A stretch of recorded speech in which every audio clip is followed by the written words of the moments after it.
ఒకే రోజు ఈ గ్రామ సభ తీర్మానాలు చేయాలి అనేది చాలామంది కోరికది.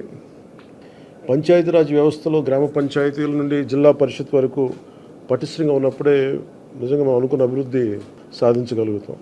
అందుకని దాంట్లో భాగంగానే ఆగస్టు 23 తారీఖున రాష్ట్ర వ్యాప్తంగా 13,326 గ్రామ పంచాయతీల్లో ఇప్పుడు ఇంతకుముందు ఎన్నడూ లేని విధంగా ఒకే రోజున గ్రామ సభలు నిర్వహిస్తూ ఉన్నాం. ఈ గ్రామ సభల్లో ఉపాధి హామీ పథకంలో ప్రతి కూలీ కుటుంబం సంవత్సరంలో 100 రోజులు పనిచేసే విధంగా అవగాహన కల్పించాలి. కూలీలకి ఉన్న హక్కులను తెలియజేయాలి. రైతులకు ఉపాధి హామీ పథకాన్ని సద్వినియోగం చేసుకోవడానికి సంబంధించిన పనుల వివరాలను గ్రామ సభల్లో ప్రతి ఒక్కరికి అర్థమయ్యే విధంగా తెలియజేయాలి. ఇకపైన ఉపాధి హామీ పథకాన్ని సమర్థవంతంగా అమలు చేయడానికి మనందరం కలిసి పనిచేద్దాం. పథకం అమలులో మన రాష్ట్రాన్ని దేశంలోనే మళ్ళా మొదటి స్థానంలో ఉంచడానికి కృషి చేయాలని కోరుకుంటా ఉన్నాను.